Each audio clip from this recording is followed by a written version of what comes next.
Welcome back to Pass the Balance Sheet. Today is episode 13, and we're hitting a 90-day milestone. 3 months in, 13 episodes deep, and we thought it was the right time to pull back the curtain. Why did we start this podcast? What have we learned so far? And what's really happened behind the scenes? From financial strategy to leadership pressure, cash flow chaos to hard truths. We've covered a lot, but today is about the foundation, the wins, the mistakes, the pivots, the bloopers, and the messy middle of building something real in public. If you've been with us since day one or you just found us, this episode gives you the heart behind the mic. Let's get honest, get reflective, and keep going past the balance sheet. Let's dig in. Hello, my friend. How are you doing? I am doing fantastic. Happy Friday. I know. We've talked about this I think before, but we used to record on Sundays was kind of our day, and then we switched to Friday afternoons, and it just seems like a great way to end the week. You don't feel like you have a to-do going into the weekend, and our conversations always just seem to bring some life to the party. But it's episode 13, so we're at like a baker's dozen. That's crazy. I know Baker's dozen and 13-week cash flow forecasts. 13 is a meaningful number. Yeah, 13 weeks is funny because in most businesses that I've worked in and most finance departments in general, we look at a 13-week rolling trend or history because most months are 4.33 weeks. So 13 weeks is typically a full quarter when you look at it. So it's exciting to think about what we've done so far, what we're in right now, where we plan to go. And we talk about kind of the messy middle of business and finance and what have you. And I would say that we are really in the messy middle of this podcast. So I think, we've talked a little bit about why we started this, but I feel like we've built some trust and rapport with our listeners that maybe we can go a little bit deeper. Indeed, absolutely. So, in we both had different reasons to come together, and so in my history, it's been many reasons, but essentially throughout my as I've been building my career, I've always had friends who are business owners who are always just looking for some advice.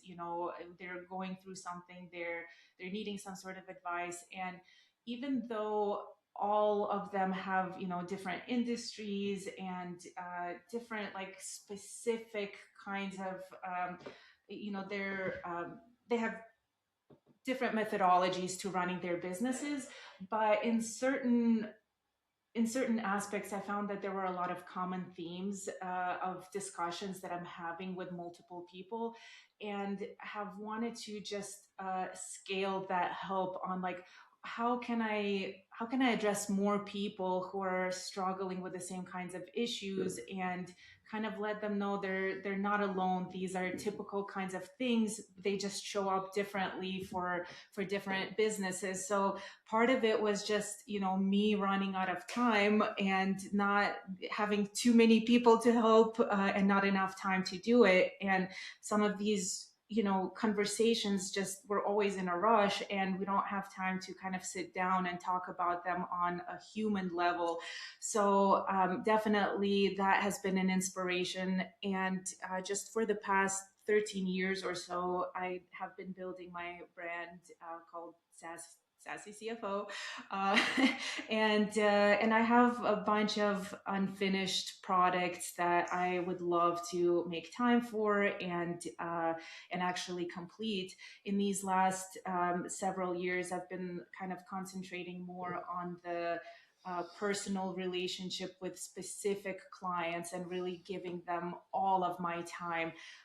But this is the point in my life where I have decided to kind of scale back from any one given client or set of clients, and just trying to see where can I take this brand to help a bigger umbrella of people.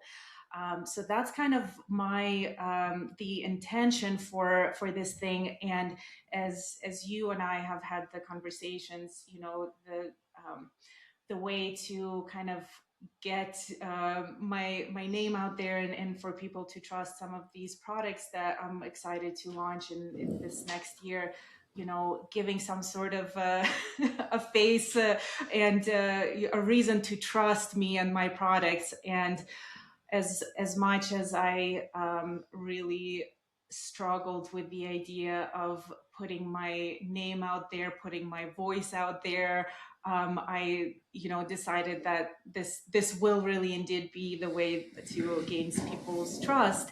And luckily, you had similar thoughts in mind, so I'll let you jump into how you landed here.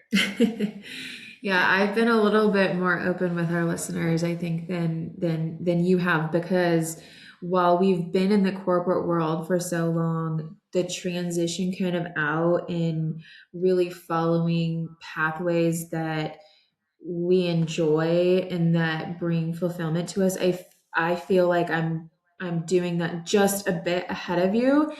And so, for me, early in my career, before, I had kids, it was really just me and my hubby. And so there was a lot of passion, there was a lot of desire, there was a lot of eagerness to grow and climb, and just kind of that American dream of, you know, promotions and buying a house and building a family and being able to take the vacations. And a lot of that is driven by how well we're doing um, financially, and so that is then driven by how well we're doing professionally.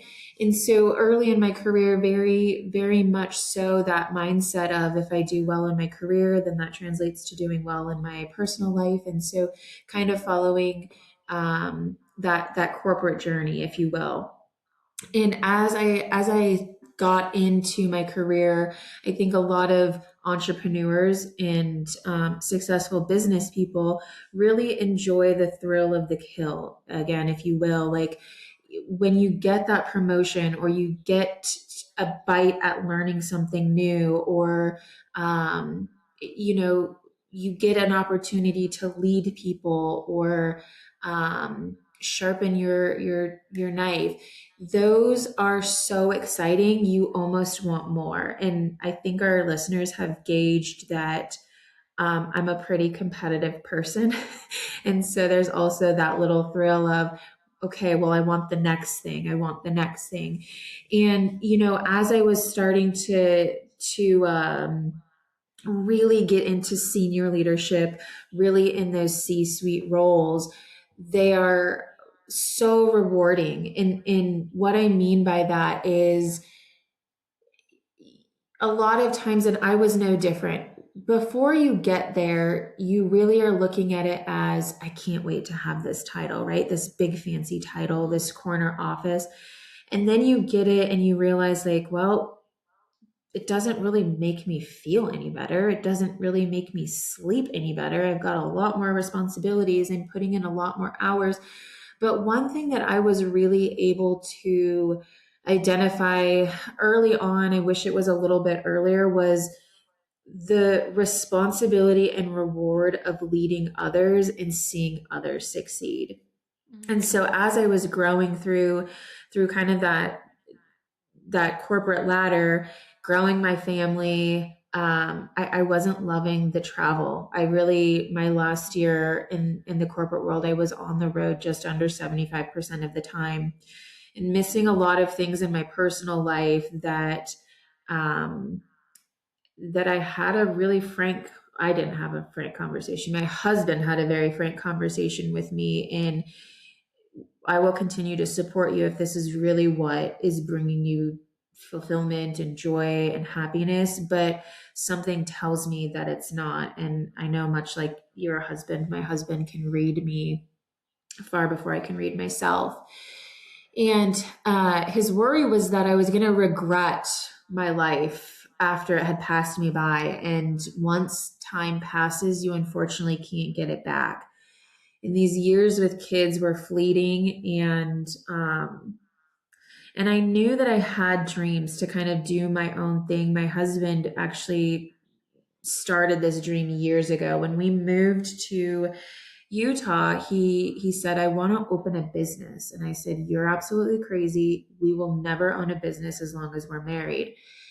And I kind of challenged him with, write me a business plan and then we can discuss it. And I didn't think that there was going to be another conversation. And a couple weeks later, he came to me with like a 27-page business plan. He called my bluff. And over those 4 years, he really built a successful business. And I'm still am infinitely proud of him. I don't tell him how proud of I am enough, but we get into a little bit about editing, and he edits, so he gets to hear some sentimental stuff. Love you, boo. Um, but I started to have a little bit of this feeling inside of, okay, maybe being a business owner isn't so scary. You know, you worry about things like, I don't have a steady paycheck, right? Like, who's going to pay the mortgage? There's medical that you now have to think about. There's insurance that you now have to think about. And watching him do it so gracefully and actually be successful gave me a little unspoken courage of, maybe I do want to do this. Maybe I want to your point, help some other business owners. And so I found myself kind of between this rock and this hard place of, I feel like I've hit the pinnacle of my career in the corporate world. I've gotten the fancy titles. I have led the teams. I've grown businesses. What more is there for me to do where I can still do what I love? Because I would be a terrible retired person. But I can also be present in the things in my life that are important and be present for the people in my life that are important. And so part of that was opening an accounting firm. But I've spoken on this a little bit. I'm also addicted to growth, just personally and professionally. What can I do to grow myself? And you really grow in the uncomfortable places. And I'm not a public speaker. I'm sure our listeners are like laughing, being like, duh. But I'm not a public speaker. It's not my comfort zone. It's not where I like to be, except for I have had people say, like, what is in your head? And when you actually get serious and start talking about business, it's actually really fascinating to listen to you, Kash. Like, you know what you're talking about. It's very intriguing when you go from, your jovial kind of jokey personality to a professional work personality. And so part of this podcast for me, it had been ruminating for well before I left the corporate world, but part of it was, I really want to grow myself, even if no one is listening to me. It's an opportunity for me to grow in a public speaking manner. But it's also, like you said, an ability for someone who says, well, I don't really know what a balance sheet is, or I really don't know what my P&L does for me. It's material to say, here's some resources where we can dig in and you can kind of play it at your own pace. So it was a bit twofold in being able to help people in larger numbers, but also grow me personally and professionally. Yeah, absolutely. Total side tangent, but my life is full of stories where, like, if there's a God, then he had a sense of humor when creating me and my life, because like my entire life is like one big embarrassment, but I embrace it. It's all a part of my story. But you mentioned public speaking, and Mm. like my hands just got sweaty, just like thinking about like getting anxiety about public speaking. I absolutely loathe public speaking. And in high school, I failed my ninth grade speech class because I didn't show up to enough speeches because I was so terrified that I ended up having to take summer school because I wouldn't graduate to go to high school, because high school only started in 10th grade here in Colorado, which is different than some states. But in Yeah. any case, and then I had to take one in high school, and I'm like, okay, I have to do this. Like, I have to show up to my classes, but I would write like the writing of this speech was fine, but the actual delivery, like, talk about a hot mess. Like, I would be like cursing. I would be like, oh my god, Mhm. oh shit, oh fuck, okay. And I remember like one time I came up to somebody's desk and took their water bottle because I was like hyperventilating. It was a scene, to like Mhm. such an embarrassment. And to this day, I still hate public speaking. But to your point, like when I'm in my element, when it's stuff that I like live and breathe all day, and I can help somebody with it, that's where a lot of my fear falls off. And I really take Mhm. that approach of like, hey, like, you're helping somebody, they're not judging you right now, Mhm. just help them out, you know. And so in business settings, I'm kind of the opposite. I'm the annoying, like, um, annoying loud one in meetings who's like trying to get the information so I can then take it to my team and do something useful with it. But I absolutely hear you on the public speaking. Yeah. And yeah, to our listeners, like, these things, you know, they don't, I still am as terrified as ever when I'm not in my element. This is something, interviews, like meeting people for the first time. My hands are so sweaty that one of my old bosses and a good friend of mine calls them my salivating hands. Like, it's a part of my image, I Yeah. guess. But anyway, so our listeners, just know that whoever you are, however old you are, whatever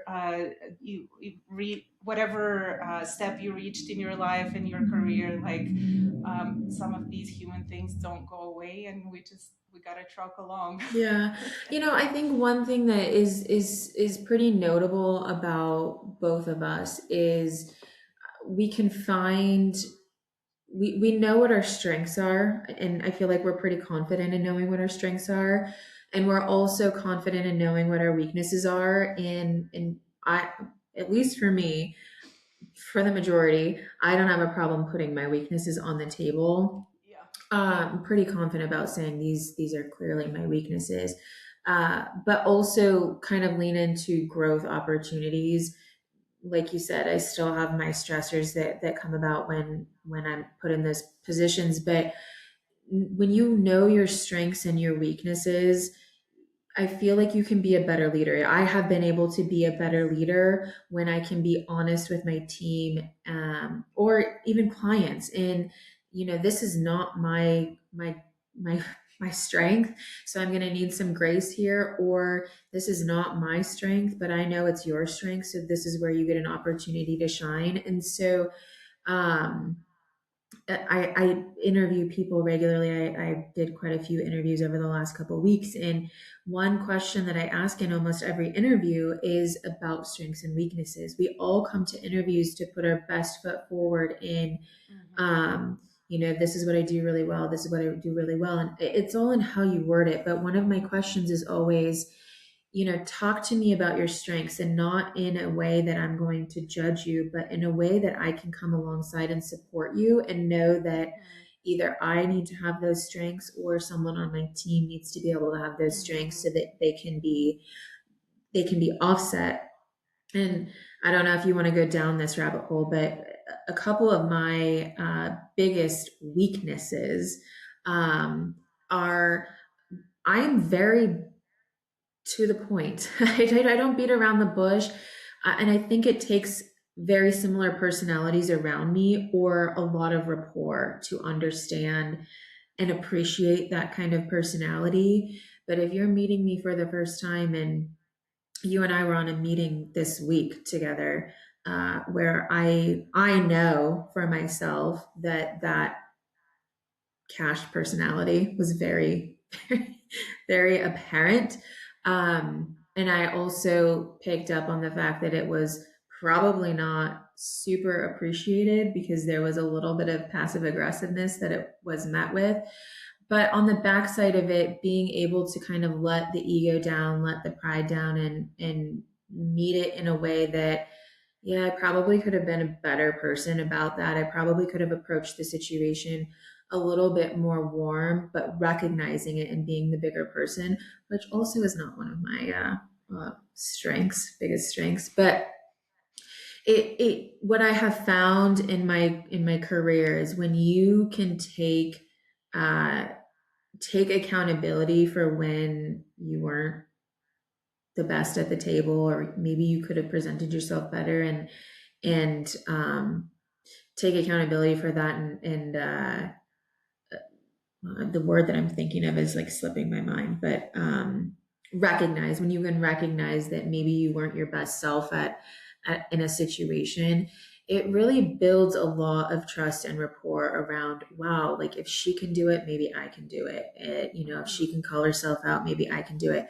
I would love if you are willing and open enough to talk about maybe some of Yeah. your weaknesses and how you're able to Yes. combat them or have been a better leader in recognizing them. Absolutely.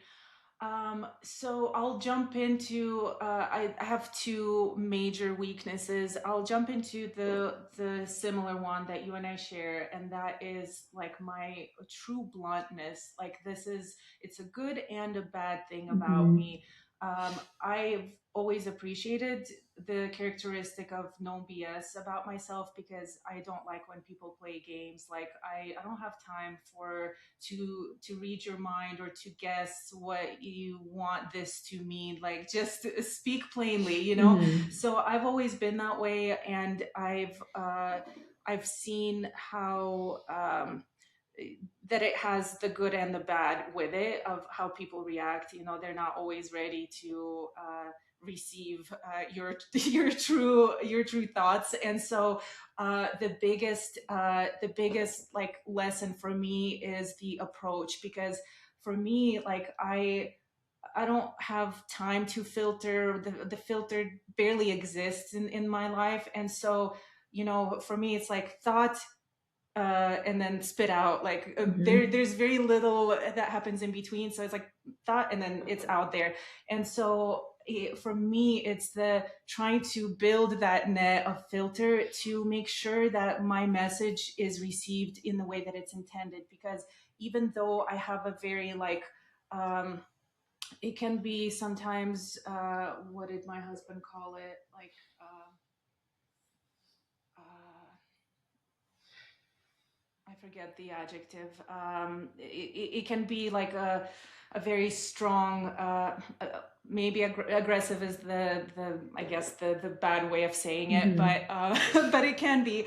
And so I've learned to try to kind of build a filter, because my intention is never to like make the outside party feel less than like not smart, deficient in some Mm-hmm. way. And that's where I get in trouble, is the way that my brain words things. Is it makes the other person sometimes feel like, wait, like I'm being called out for like some deficiency. Mm-hmm. And so my husband is such a blessing in my life, because he helps me to see things from the other side, where like, you know, if you were the receiving party, you would probably feel like shit, because now the the message is, it's attacking not like a thing that happened, or like an event. It's attacking like your knowledge of this or whatever, you know. So I've been trying to be super mindful about just how things come out, because I never want to be a jackass. Like I really, really appreciate my relationships, my professional relationships, all of my relationships, and I want to nurture them. And so, because I have this very, probably because of my Soviet upbringing, like just like what's on my mind, like there's I need to dress it up. and to make sure that I don't do damage. So that's kind of the one thing. I do want to talk about the what I love about you and I have a similarity here, but we both understand that the intentions behind that. We can be like, wait, let's roll this back, and then we both of us are very comfortable to say like, I could have done this better. Mhm. I could have done this better on my side. And I think that's part of our conversation this week is we kind of looked back from the side. I immediately saw like my part in in where we ended up is like, Mhm. I signed this thing and then I kind of didn't do any due diligence to make sure that we set it up in the right way, that the people are Mhm. being taken care of. And so what I loved about our like really, I saw it as like a problem resolution kind Mhm. of brainstorming event more than anything. Is like, okay, now we see some of the things that we could have done better. Now we've identified them. What do we do to make sure that we foster this relationship Mhm. moving forward? And that's what I love about you, is the fact that like it kind of like almost like a marriage, if you will. Like we know the intended, Mhm. we know the intention behind our very like I keep on not getting the word that I'm trying, like a very direct way of saying Mhm. things. And so we don't judge it or punish each other for our delivery, which I really appreciate, because I think that both you and I share this, this weakness. The other one is, I would add just to that that it whether it's here or one of the things that our listeners can kind of conclude from just kind of wrapping that up before you go into the mhm, second one is that it takes a level of maturity and it takes a level of respect, whether you are partners, business partners, colleagues. In the case of my husband and I, we own multiple businesses together. In that, this week I called you, and I think that we have built up such a rapport with each other and a level of respect. And I said, I'm turning the friend mode off and I'm turning the business mode on, which mhm, in me signaled to you like, we are talking about business now. What we talk about here does not impact how I feel about our friendship. It doesn't impact how we go in and do our recording. It doesn't impact, the quirkiness that we have outside of here. This is purely business. And if we were not friends outside of this conversation would happen as well. And my husband and I have to have that conversation all the time. So again, I hope our listeners can hear, like, you have to find what works for you. But in a marriage, when you have businesses, we're constantly talking about them, especially when you have multiple businesses. mhm, There is kind of this chime of, all right, I'm talking to my business partner now, which means it's a different tone. I'm going to talk to you as if you were at my board table, and I want answers to the questions that I'm having respectfully, please. But it's not going to affect how we go show up for each other at the dinner table, or you know when that hat comes off and the wife hat comes on. I don't get to carry resentment because of this conversation. You have to be able to compartmentalize. And one of the things that I think you and I, and also my husband on most occasions, do really well is being able to communicate that. And it takes time, and it takes turmoil to kind of get through that and learn the personalities of, we have to be able to move from compartment to compartment without diminishing these relationships. mhm. You actually, that's a really great segue into, I guess it's really an afterthought on this weakness of mine. I think it's really the hardest part of our C-suite positions is having to like interact with people because of that, because of the hard conversations, because of the being paranoid, like, was my delivery okay or Mhm. not? And so I think it's one of those things you just touched on, like, you just whether it's a marriage or if it's just an ongoing lasting relationship with your C-suite people, you really need to learn how to, like, I guess, like, fight well together, you Mm-hmm. know. And I think this is what you're touching on with your husband, and where my husband and I are at. Like, we were able to have these reflective and growing conversations because we learned how to fight well together. Mm-hmm. It's not fighting, it's really a productive, like, problem solving session. And that's kind of the approach that you need to take with your C-suite, you know, the president, the COO, CEO, you know, if you're the CFO, and all of your leaders. Like, you will hurt feelings, people will come in Mm-hmm. bad moods. Like, we're all people, and we all, like, we can't hide, we can't turn off our true personalities 24/7, you know. And Mm-hmm. so learning to kind of fight with them in a diplomatic way, and having the hard conversations to solve a problem, but Mm-hmm. still, like, be in an uncomfortable spot. It's one of my least favorite things about my position. It's one of the hardest things. But it's just something that, as I have to learn it and face it every day with all of my relationships, it's not something that you can delegate away. And Exactly. that kind of leads me to the other point of the other weakness is, I hate, like, 10-minute tasks. I hate small, like, administrative tasks. And so I want to, this is like a memory lane flashback of one of our earlier episodes. You talked about a really great, I think it has a name, like a Johari window. strategy. Yes, yes, yes, yes. Where, like, understanding, you know, your team's weaknesses and their strengths and what they actually enjoy doing and not, is a great way to kind of structure your team. And that's kind of what you talked about, how ideal, like, the solutions with them. I love that idea, and I've been implementing it since. Of like, hey, I Hmm. know I don't like to do this. Like, Heather knows I don't like to do this. This isn't, I shouldn't be calling out names of people I work with. Oops.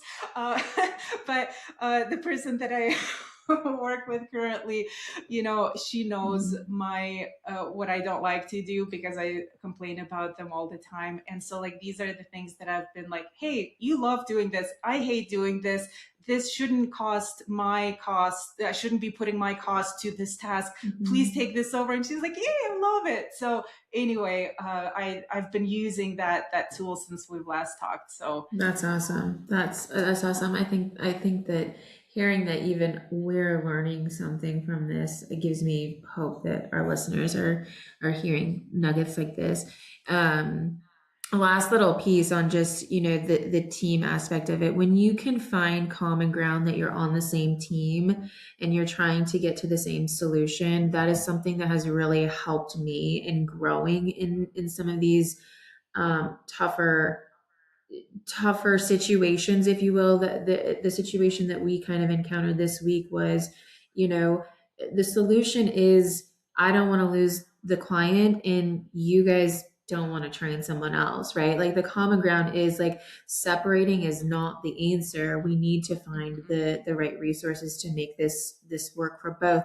And so I think when you can find what you're trying to get to and kind of take that emotion out of it, it becomes much easier. And that's probably where some of the brassness comes from, is like, it's not personal. I just want to get to the Mhm. solution that makes sense for the most Exactly. amount of us. But thanks for getting open. I know I kind of put you on the spot there with talking about our weaknesses, but one thing that I have learned in my career is when you can start to embrace your weaknesses, recognize your weaknesses, communicate your weaknesses, try to improve upon them, you garner more respect than you ever could have imagined.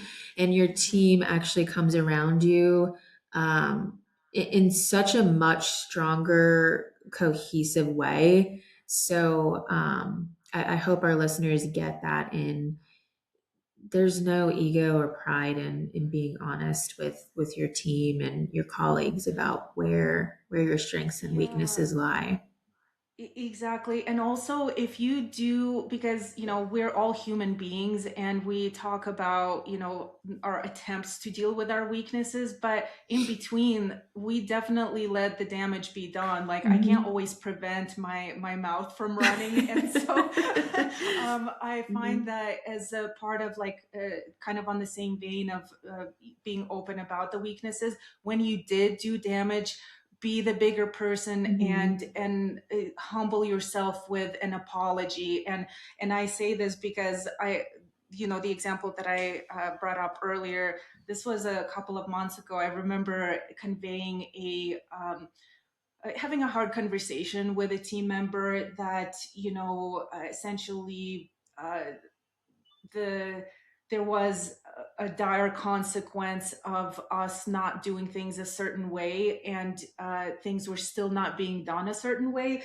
And I voiced my concern about Mhm. the fact that, like, I voiced it in a way of, I said, I'm concerned that that we're still not getting the concept of blah blah blah. Mhm. And my husband like picked it apart for me, and it was such a great lesson for me, like, to just hear it from the other side. When I am attacking, like, I'm concerned that fill in the blank, if I'm saying that somebody is, again, defining some deficiency, Mhm. concerned that we're not grasping the concept here, like, in my mind, I'm like, are you fucking kidding? Like, are we, like, what, we're all ballerinas now that I have to be concerned of how Yeah. this is? But then he's like, okay, calm down. Yeah. Calm down. Like, listen, like, how would you? And I absolutely saw it from that side. I'm like, oh, Mhm. like, I bet, because this person reacted in a very defensive way. And then I had to see, like, wait, how did we get here? I see, like, I Yeah. totally see this brought him in that situation. And so I was, once I finally saw it, once I, like, the stubbornness left, I'm like, oh my goodness. Like, I reached out immediately to this person and I was like, hey, I see exactly, like, I see why you Mhm. reacted this way. I was an asshole. I am so sorry. Like, I have a weakness of not dressing my words up, and I see exactly where I felt, where I made you feel lesser than whatever. Mhm. And that went a long way. Like, when you can, it doesn't matter who you are, whether you're a C-suite person, if you're a mom and talking to your kid, like, it means a lot when you can recognize and say, Mhm. I fucked up here. This is not the way that I want to Yep. illustrate the right situation. This is the right path, and I'm sorry. So Yep. yes, hopefully our listeners can take that Not to only heart. that, but you set the tone for those in those situations, in that it's okay to mess up, as long as Mhm. you can own it. And so you kind of set the stage, you set the tone in, um, bringing normalcy around those mess ups, and bringing accountability around them. Because if the leader is doing it, then you know that the team is going to do it. I see it with my kids all the time. So great point. Should we take a little walk down memory lane and talk about kind of the things that we've touched Yeah. on? So, if you're new here, if episode 13 is your first episode, we'll give you a little rundown of the things we've talked about so you can go back and listen. And if you have been with us for all 13 episodes, well, you get a little rundown too. That's right. Let's see. So we talked in length about really understand having the right um, information at hand to understand your financials.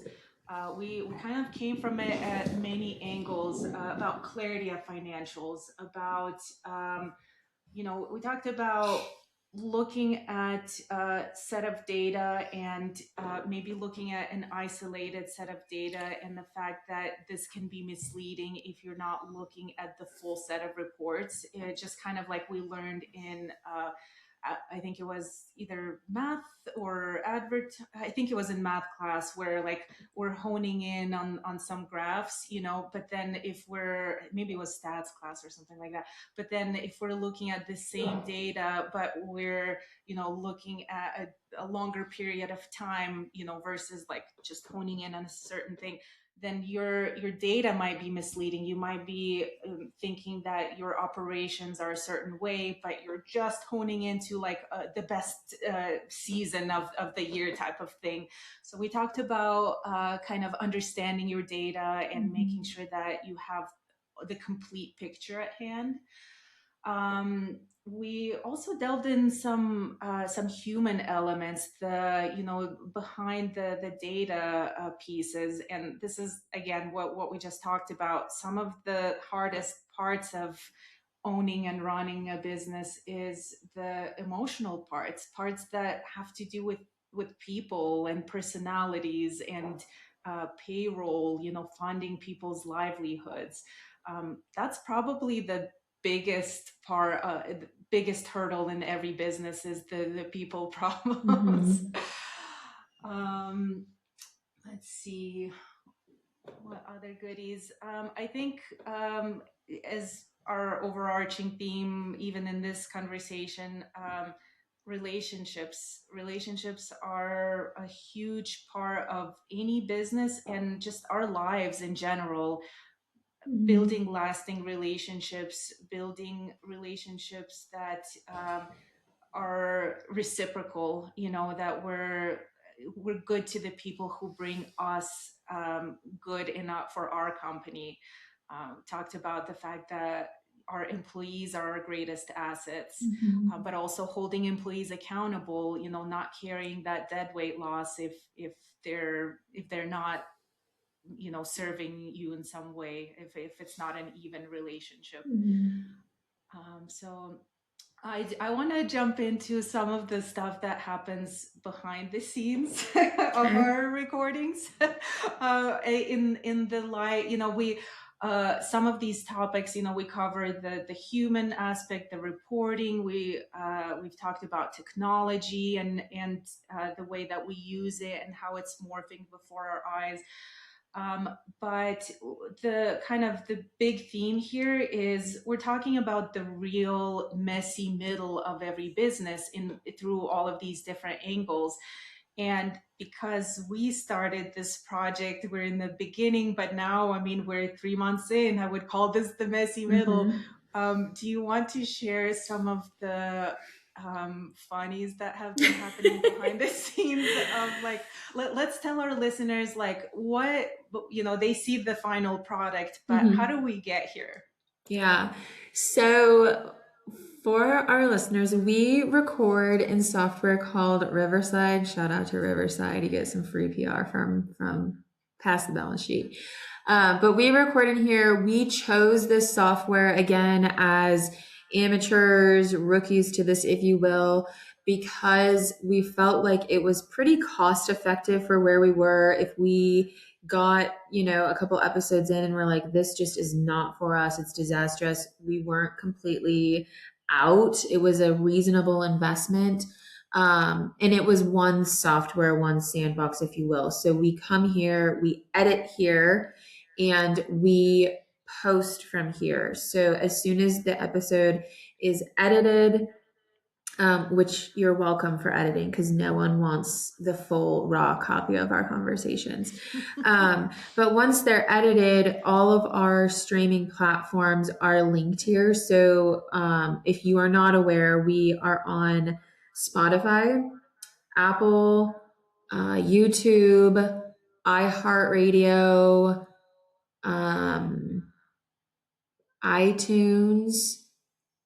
I think that's all of them. But from here, as soon as they're edited, we are able to launch them out to all of those platforms. So we don't have to get into each of these individually and launch them.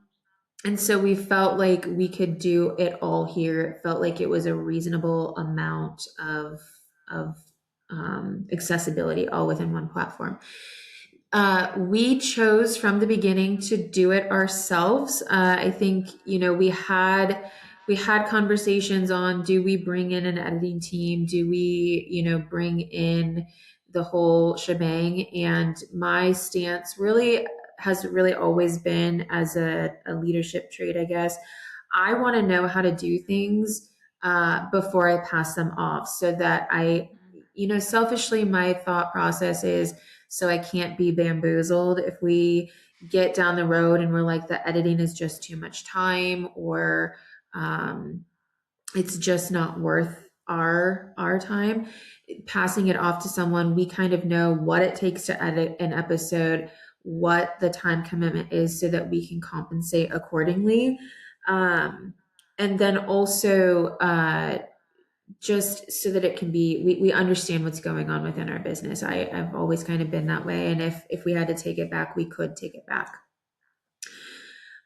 We did do the first, or I did the first couple episodes, and then my hubby is actually doing the editing now. And so we do the recording. Yes, we do the recording, and we typically do 2 episodes each week, so that we have a little bit of a bank in case life happens. And first of the month, we want to be able to focus on month end stuff and not feel stressed to come here, because this really is an outlet for us as well.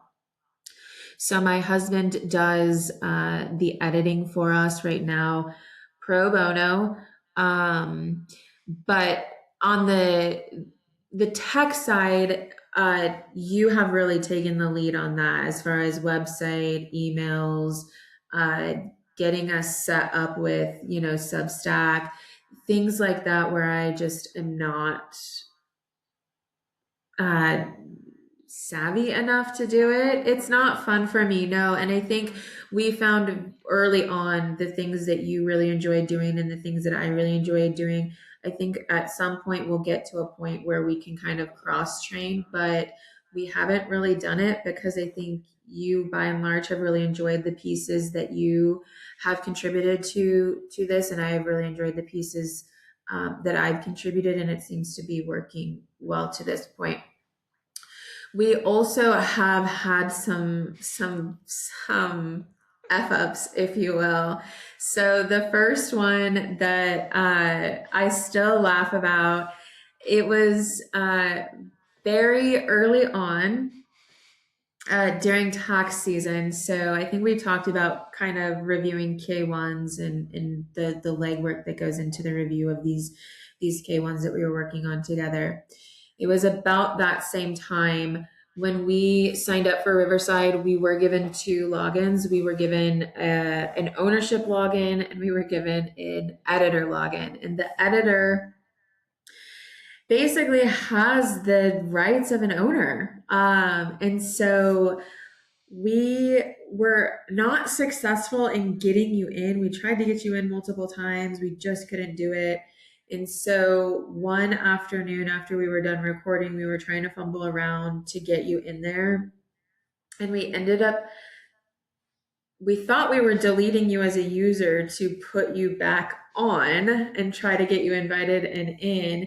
And what actually happened was we completely deleted our entire account that had, like, I don't know, four or five episodes. Yes. And so we were, I still laugh at this, because we were just like this. We were on the screen, and I immediately knew what happened, like, as soon as she did it. And I didn't feel like I held my composure, but you said that I did. I just said, why don't you give me just some time, and I'll fumble around with it and see if I can get a new invite sent out, and I'll connect with you later this week or something like that.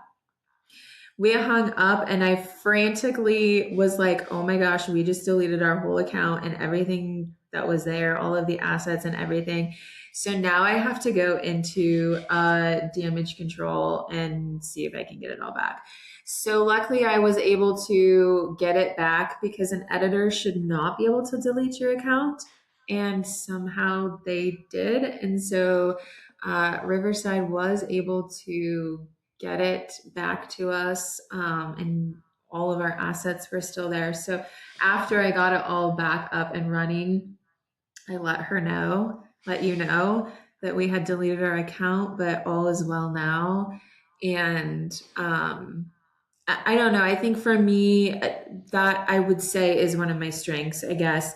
I don't feel like in the moments, I feel like people can see on my face, like what's going on, or feel in my body language that what's going on. But I do feel like by and large, really in a professional setting, that if flames are going up, I don't need to bring all of the worry in. If I can mitigate it, or if I can try to put the fire out myself, with a little damage or little injuries as possible, I'm going to try to do that. And that was certainly the case. I didn't feel like in that moment telling you what was going on in the midst of tax season and all the other things that were going on in our professional worlds. I didn't feel like bringing that stress and anxiety to your life was really going to solve anything. Yes, I appreciated that so much. Essentially, like the key to our listeners, and I appreciated that about Cash so much, because the key here is understand the situation, the gravity of the situation first. So Cash could have been a sassy about it, and she could have been like, oh my god, I just deleted everything. And then, if she did that, then I would have started freaking out. I would have been like, oh my god, I would have started punishing myself, and would have, like, so understanding the situation first, like, is it truly lost or not? So Cash, I applaud you for that, because you spared me from undue stress. Like, I so appreciate that. If you found out, like, this, we lost our assets forever, this is where you would have Mhm. been appropriate to be like, okay, Sassy, now we've lost this forever. Here, we're gonna need to like, whatever the Mhm. solution is. But I so appreciate that you spared me from the unnecessary stress that I wouldn't have been able to listen to you problem solving. I would have been just in like, oh my god, how could I let this happen mode. So kudos to you, I appreciate that so much. And kudos to Riverside for not deleting immediately, for letting there be some time for that, Mhm. to retain our assets. Yeah. We have had, I don't even know how many bloopers. I should ask AJ if he has like saved these in a repository to maybe like put together Yes. I don't know, something for, because there are certainly, when we say edit, we really, and we can talk about this. One of the messy middle things that we should address is, um, our feedback and our pivots that we've made. But Yes. when I say edit, it's pretty much editing out, when we have said something, or we're trying to gather thoughts, long pauses, fumbling over words. Like, we know what we were trying to convey, but it doesn't fully come out. And so by edits, what we mean is, you know, are you going to segue us, or am I going to segue us? Just kind of a little bit of internal interaction in between. It really is this conversational, I would say, through our pivot. But we have had our fair share of bloopers, and I would say we laugh a lot more than you guys probably get to see. And I know that there's funny things that are happening, because I will hear my husband editing and he will start laughing, and I'm like, yep, one of us was just an idiot. Or um, yeah. So it's been fun, but it certainly has been a learning experience. um, we have also learned and grown as a friendship. And what do you enjoy doing, what do I enjoy doing, and uh, ensuring that this really is a partnership. And like, is this what we really want to talk about? Do you feel like, do you like doing the intro? Do you like doing the outro? Is There's been a lot of growth and learning between the two of us. And this is not mine, this is not yours. We really are trying to create something that we both can be very proud of. Indeed.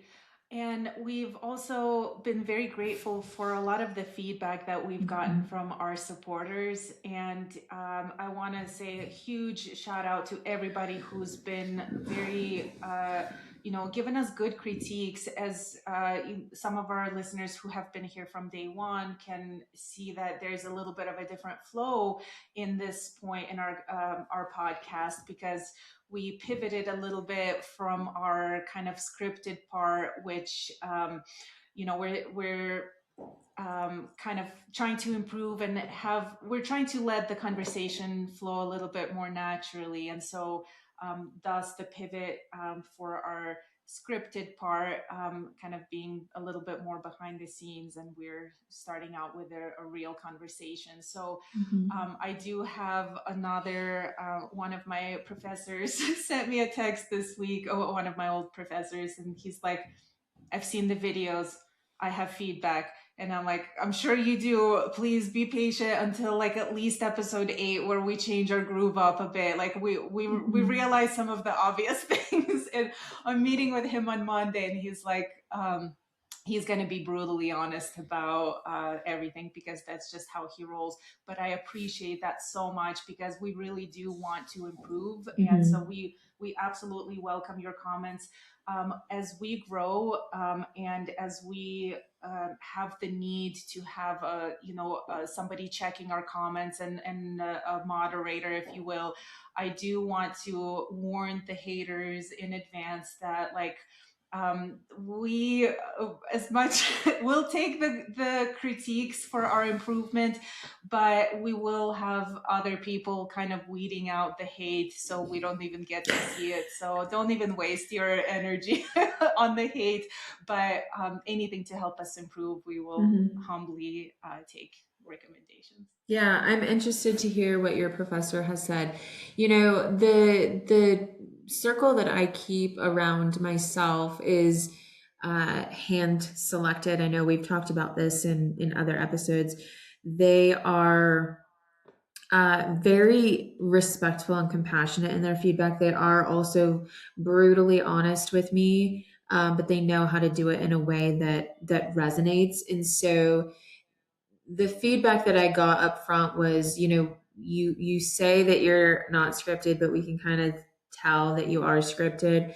And when we took the script out of the mix, except for kind of that, 30 to 60-second intro and outro to give you just a little bit of a understanding of where the episode is headed. Uh, the feedback that I got has been the chemistry. We see a lot more of the chemistry between you two. We see a lot more of, the education the education and the knowledge that you guys both bring, and the way that you feed off of each other. They can see the differences in how we attack things, and not necessarily that they're negative, but there's more than one way to do something is what the feedback that I'm getting. Um, but yes, like you said, I'm very interested to hear what your professor has to say. I'm very interested to hear what our listeners have to say, because ultimately this is for you guys to use as resources. And so we do want to make sure that it is helpful and useful. But yes, to your point, there's a difference between constructive criticism and just pure hate. And we don't tolerate the latter. And I Exactly. think with that, we should probably. Start to land the plane. That's right. Yay. Love it. Yeah. Yeah. So I think we usually do a Q&A or a fun question, which I think we should maybe skip over this episode just because we've talked a lot personally. But before we leave, I do want to give you guys just a little update on kind of the things that you can expect from us over the next kind of few episodes, the things that we're ideating over, with the feedback that we've been given, the topics that we know that have kind of naturally come out of conversations. We will be talking about ROI, or return on investment, and how that's applicable in business, not only on the finance side of things, but in terms of revenue and expenses and decision making and investments and things like that. So we are going to be doing a deep dive into ROI. We also are going to be decoding EBITDA, which we have talked about a few times. EBITDA is earnings before interest, taxes, depreciation, amortization.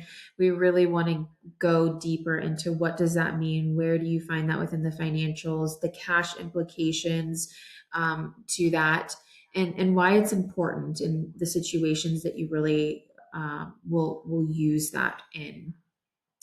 We do want to do a little bit deeper dive on the balance sheet, understanding it in real time as a health tracker. Budgets and forecasts. This is something that is very near and dear to my heart, and helping businesses and leaders make sound decisions. You have to know where you've been, where you're trying to go, and the guardrails that are kind of keeping you in the lanes to be successful to get there.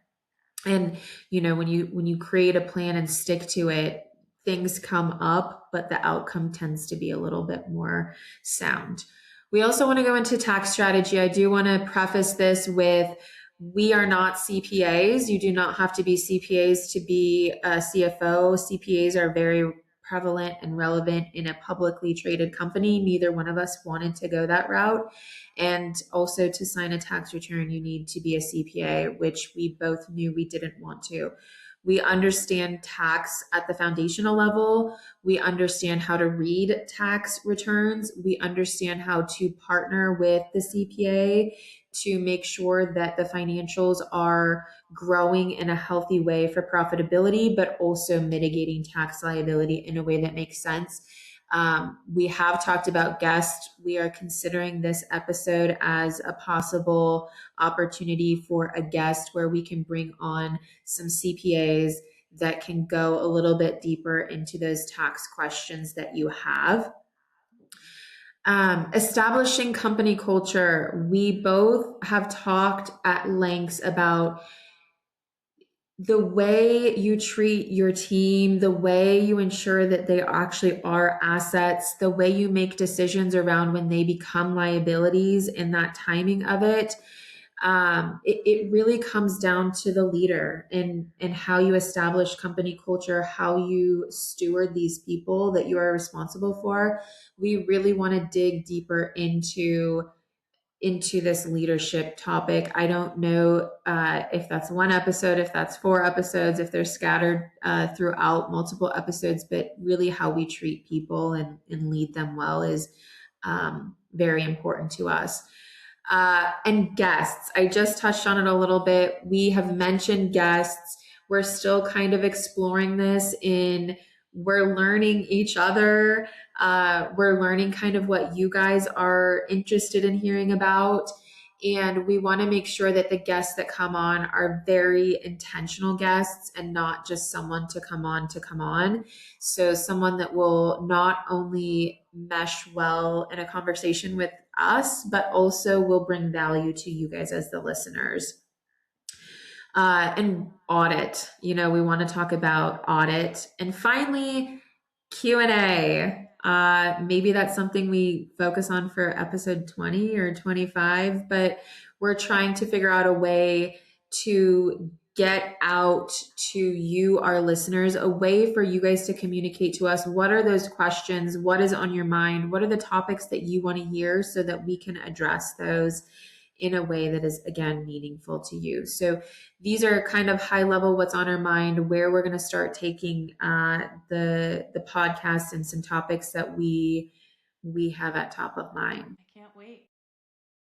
Thank you for spending these last 90 days with us past the balance sheet. Whether you've listened to one episode or all 13, we don't take your time or support lightly. This podcast was built for business owners, leaders, and people in the messy middle who want real conversations, not polished nonsense. And we're just getting started. If today's episode resonated with you, do us a favor. Subscribe, leave a review, and share this episode with somebody who needs it. Your support helps us grow and helps these conversations reach the people who need them most. And if there's a topic you want us to tackle next, send it our way. We'll see you next time when we go further past the balance sheet.